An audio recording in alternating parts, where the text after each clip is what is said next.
Hello दोस्तों, आज के वीडियो में आप सबके लिए लाए हैं NCERT solution for class 10 social science in Hindi geography chapter number 4 कृषि। तो आइए देख लेते हैं। पहला क्वेश्चन है, बहुविकल्पिक प्रश्न है। निम्नलिखित में से कौन सा उस कृषि प्रणाली को दर्शाता है जिसमें एक ही फसल लंबे चौड़े क्षेत्र में उगाई जाती है? तो उसे क्या कहा जाता है? तो रोपण कृषि कहा जाता है। तो राइट आंसर रोपण कृषि ख हो जाएगा। ओके, नेक्स्ट क्वेश्चन है, इनमें से कौन सी रबी फसल है? तो चना, जो चना है वो क्या है? तो रबी फसल है। ग है।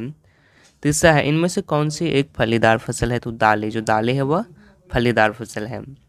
चौथा है, सरकार निम्नलिखित में से कौन सी घोषणा फसलों को सहायता देने के लिए करती है? तो क, यानी कि अधिकतम सहायता मूल्य जो घोषणा है वो सरकार फसलों को सहायता देने के लिए करती है। ओके, नेक्स्ट क्वेश्चन नंबर 2 है, निम्नलिखित प्रश्नों के उत्तर लगभग 30 शब्दों में देना है। पहला है, एक पेय फसल का नाम बताइए तथा उसको उगाने के लिए अनुकूल भौगोलिक परिस्थितियों का भी आपको विवरण देना है। तो आइए देख लेते हैं। चाय एक महत्वपूर्ण पेय फसल है। इसकी पैदावार के लिए निम्नलिखित भौगोलिक परिस्थितियाँ अनुकूल रहती है। तो कौन कौन सा है, आइए देख लेते हैं। जो चाय पौधा होता है वह उष्णकटिबंधीय तथा उपोष्ण कटिबंध जलवायु में खूब पनपता है। ख है, चाय के लिए अच्छे जल निकास वाली गहरी उपजाऊ मिट्टी की आवश्यकता होती है। मिट्टी में हुमस तथा जैविक भी होना चाहिए। ग है, चाय के पौधे के लिए सारा साल उष्ण तथा पाला रहित जलवायु उत्तम रहती है। ओके, घ है, सारा साल समान रूप से तेज वर्षा होना चाहिए। ज्ञ है, चाय की कृषि श्रम प्रधान है, इसीलिए सस्ते तथा कुशल श्रमिक उपलब्ध होने चाहिए। दूसरा क्वेश्चन है, भारत की एक खाद्य फसल का नाम बताइए और जहां यह पैदा की जाती है उन क्षेत्रों का विवरण दीजिए। तो चावल भारत की मुख्य खाद्य फसल है। चावल उत्पादन क्षेत्र कौन कौन से हैं? तो भारत में चावल उत्तर के मैदान, उत्तर पूर्वी भारत, तटीय प्रदेशों तथा डेल्टाई क्षेत्र में उगाया जाता है। नहरी सिंचाई के घने जल तथा ट्यूबवेलों नलकूपों की सघनता ने कम वर्षा वाले क्षेत्रों में भी चावल उत्पादन में महत्वपूर्ण भूमिका निभाई है। इनकी सहायता से पंजाब, हरियाणा, पश्चिमी उत्तर प्रदेश तथा राजस्थान के कुछ भागों में चावल उगाया जाता है। ओके, क्वेश्चन नंबर 3 है, सरकार द्वारा किसानों के हित में किए गए संस्थागत सुधार कार्यक्रम की सूची बनाएं। तो सरकार ने किसानों के हित में निम्नलिखित संस्थागत सुधार कार्यक्रम चलाए, जिसमें सबसे क है, सूखा, बाढ़, चक्रवात, आग, बीमारी आदि की स्थिति में फसल को होने वाली क्षति के लिए फसल बीमा। ख है, किसानों को कम दर पर ऋण सुविधाएं देने के लिए ग्रामीण बैंकों, सहकारी समितियों तथा राष्ट्रीयकृत बैंकों की स्थापना। ग है, किसान क्रेडिट कार्ड तथा व्यक्तिगत दुर्घटना बीमा। ग है, किसान क्रेडिट कार्ड तथा व्यक्तिगत दुर्घटना बीमा योजना। बिजली तथा खाद एवं बीज की खरीदारी पर छूट। क्या है, टेलीविज़न तथा रेडियो पर विशेष कृषि कार्यक्रम तथा मौसम की जानकारी। च है, फसलों को न्यूनतम समर्थन मूल्य की घोषणा इत्यादि। छ है, सहकारी कृषि को बढ़ावा तथा जोटों की चकबंदी। ज है, जमींदारी प्रथा की समाप्ति। चौथा क्वेश्चन है, दिन प्रतिदिन कृषि के अंतर्गत भूमि कम हो रही है, क्या आप इसके परिणामों की कल्पना कर सकते हैं? तो कृषि अधीन भूमि को कम होने के कई भीषण परिणाम हो सकते हैं। इनमें निम्नलिखित परिणाम हैं। पहला है, हमारी जनसंख्या निरंतर बढ़ रही है। कृषि भूमि कम होने से हम अपनी बढ़ती हुई जनसंख्या को भोजन नहीं जुटा पाएंगे। ख है, भारत के 70% से भी अधिक लोगों को कृषि से रोजगार मिलता है। कम होती कृषि भूमि से बहुत से लोग बेरोजगार हो सकते हैं।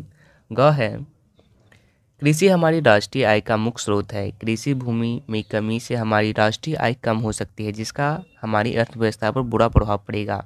घ है, कृषि पर आधारित उद्योगों को पर्याप्त कच्चा माल नहीं मिल पाएगा। परिणाम स्वरूप कृषि पर आधारित उद्योग पिछड़ने लगेंगे। ओके, नेक्स्ट क्वेश्चन 3 आती है, निम्नलिखित प्रश्नों का उत्तर 120 शब्दों में देना है। पहला है, कृषि उत्पादन में वृद्धि सुनिश्चित करने के लिए सरकार द्वारा किए गए सुझाव अथवा सरकार द्वारा किसानों के हित में किए गए सुधारों का वर्णन कीजिए। तो इसका आंसर हो जाएगा, कृषि उत्पादन बढ़ाने के लिए सरकार ने प्रौद्योगिकीय तथा संस्थागत दोनों प्रकार के उपाय किए हैं। परिणाम स्वरूप कृषि उत्पादन में एकाएक वृद्धि हुई है। इससे हरित क्रांति का नाम दिया गया है।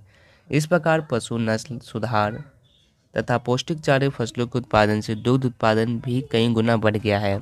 इसे श्वेत क्रांति अथवा ऑपरेशन फ्लड कहा जाता है। ये दोनों क्रांतियाँ लाने में सहायक तकनीकें तथा संस्थागत सुधारों का वर्णन इस प्रकार से है। तो आइए देख लेते हैं।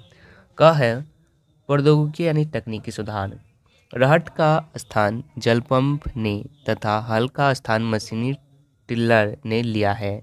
इस प्रकार अब हैरो ट्रैक्टर चलित हो गई है। दूसरा, अब अधिकतर सामान बैलगाड़ियों की बजाय ट्रकों द्वारा लौटा जाने लगा है। पक्की सड़कें बनने तथा परिवहन के तीव्र साधनों के आरंभ से किसानों को बहुत अधिक लाभ पहुंचता है।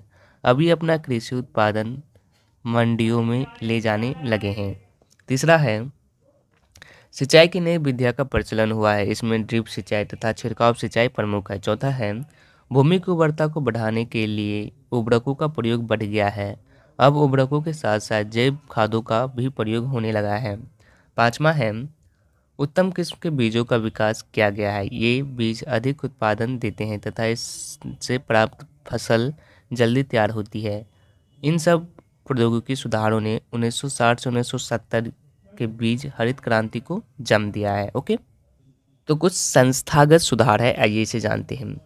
इन सुधारों में केंद्र तथा राज्य सरकारों की सम्मिलित पहल है। इन संस्थागत सुधारों का संक्षिप्त वर्णन इस प्रकार से है। पहला है जमींदारी प्रथा समाप्त कर दी गई है, फलस्वरूप कृषक भूमि के स्वामी बन गए हैं। दूसरा, चकबंदी द्वारा दूर दूर बिखरे खेतों को बड़ी जोतों में बदल दिया गया है। तीसरा, सहकारिता आंदोलन को प्रोत्साहित दिया गया है ताकि किसान मिलजुल कर अपनी ऋण एवं उपज की बिक्री संबंधी समस्याओं को स्वयं ही हल कर सके। चौथा, प्रत्येक जिले में मार्गदर्शक बैंक खोले गए हैं। राष्ट्रीयकृत बैंक भी किसानों को अपेक्षाकृत आसान शर्तों पर ऋण देते हैं। पाँचवा, राष्ट्रीय बीज निगम, केंद्रीय भंडार निगम, भारतीय खाद्य निगम, भारतीय कृषि अनुदान परिषद, कृषि विश्वविद्यालय, कृषि प्रदर्शन फार्मों, डेयरी विकास बोर्ड तथा ऐसे ही अन्य संस्थाओं की स्थापना से कृषि के विकास की दर एकदम बढ़ गई है। छठा है कृषि मूल्य आयोग उपजों के लाभकारी मूल्य निर्धारित करता है, फलस्वरूप किसानों को मजबूरी में अपनी उपज कम कीमत में नहीं बेचनी पड़ती। सातवां, टीवी तथा रेडियो पर प्रसारित होने वाले कार्यक्रमों से किसानों को कृषि एवं मौसम संबंधी महत्वपूर्ण जानकारी प्राप्त होती है। आठवां, खरीफ फसलों का बीमा किया जाने लगा है, फलस्वरूप किसी प्राकृतिक आपदा अथवा फसल की बीमारी द्वारा फसल नष्ट होने की स्थिति में कृषकों को हानि नहीं उठानी पड़ती। इन सब सुधारों ने हरित क्रांति अथवा श्वेत क्रांति को आगे बढ़ाया है और इनके परिणामों को दृढ़ता प्रदान की है। नेक्स्ट क्वेश्चन नंबर 3 है भारतीय कृषि पर वैश्वीकरण के प्रभाव पर आपको टिप्पणी लिखना है। तो आइए देख लेते हैं। वैश्वीकरण का अर्थ है विश्व के देशों की एक दूसरे से जुड़ी अर्थव्यवस्था। इस अर्थव्यवस्था ने भारतीय कृषि के स्वरूप को ही बदल दिया है।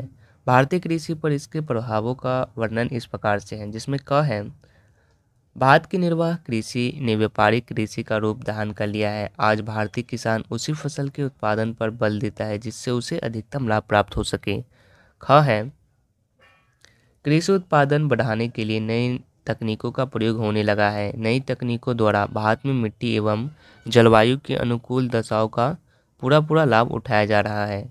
परिणाम स्वरूप आज किसान वर्ष में 2 से अधिक फसलें उगाने लगा है। ग है सुधरे बीजों HYB सीड्स के प्रयोग से किसान उत्पादों की गुणवत्ता बढ़ गई है, अतः किसानों को अपने उत्पादन से पहले से कहीं अधिक मूल्य प्राप्त होने लगा है। घ है किसानों में कृषि उत्पादन बढ़ाने के लिए आपसी प्रतिस्पर्धा भी आरंभ हो गई है, जिससे जनता को कम दामों में उत्तम खाद्यान्न प्राप्त होते हैं।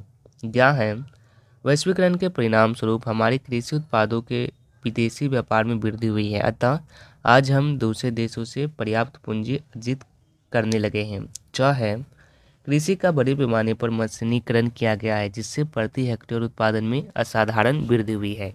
छ है वैश्वीकरण के परिणाम स्वरूप फसलों का विविधीकरण भी हुआ है, अर्थात हम तरह तरह की फसलें उगाने लगे हैं। ओके, नेक्स्ट क्वेश्चन आती है चावल की खेती के लिए उपयुक्त भौगोलिक परिस्थितियां का वर्णन करिए, यानी कि चावल की खेती के लिए कौन कौन सी परिस्थितियां होनी चाहिए। तो इसका आंसर हो जाएगा चावल क्या है तो खरीफ फसल है। इसकी खेती के लिए निम्नलिखित भौगोलिक परिस्थितियां अनुकूल रहती है, जिसमें क है चावल के लिए डेल्टाई मिट्टी आदर्श मानी जाती है। ख है चावल उष्णकटिबंध की उपज है, इसके लिए ऊंचे तापमान की आवश्यकता होती है, इसके लिए तापमान 25 डिग्री से अधिक होना चाहिए। काटते समय विशेष रूप से तापमान काफ़ी ऊंचा होना चाहिए। ग है, चावल की कृषि के लिए अधिक पानी की आवश्यकता होती है। इसकी जड़ें पानी में डूबी रहनी चाहिए। इसके लिए 100 सेंटीमीटर तक की वर्षा अच्छी मानी जाती है। इसकी सफलता मानसून पर निर्भर करती है। जिन भागों में वर्षा कम होती है वहाँ कृत्रिम सिंचाई का सहारा लिया जाता है। घ है, चावल की खेती के लिए सभी कार्य हाथों से करने पड़ते हैं, अतः इसकी कृषि के लिए अधिक तथा सस्ते मानव श्रम की आवश्यकता होती है। इस कारण इनकी कृषि प्रायः उन भागों में होती है जहाँ जनसंख्या अधिक हो और सस्ते श्रमिक सरलता से मिल जाए। नेक्स्ट क्वेश्चन आती है, क्या आप कृषिगत कच्चे माल पर आधारित कुछ उद्योगों का नाम बता सकते हैं? तो पहला है, इसका आंसर में पहला हो जाएगा सूती वस्त्र उद्योग, चीनी मिल्स, पटसन उद्योग इत्यादि। क्वेश्चन नंबर 2 है, क्या आप बता सकते हैं कि रीझा का परिवार किस प्रकार की कृषि कर रहा है? क्या आप उन फसलों के नाम बता सकते हैं जो इस प्रकार की कृषि में बोई जाती है? तो रीझा का परिवार कर्तन दहन प्रणाली कृषि कर रहा है। इस प्रकार की कृषि में कसावा, चावल, चेडीए फसल इत्यादि बोई जाती है। तीसरा, क्या आप उन राज्य का नाम बता सकते हैं जहां गहन जीवित कृषि की जाती है? तो यह राज्य है उत्तर प्रदेश, बिहार, गुजरात, महाराष्ट्र, तमिलनाडु इत्यादि। ओके, तो आज के वीडियो में बस इतना ही। वीडियो पसंद आया तो वीडियो को लाइक कीजिएगा, चैनल को सब्सक्राइब जरूर कीजिएगा और यह वीडियो देखने के लिए आप सभी का बहुत बहुत धन्यवाद।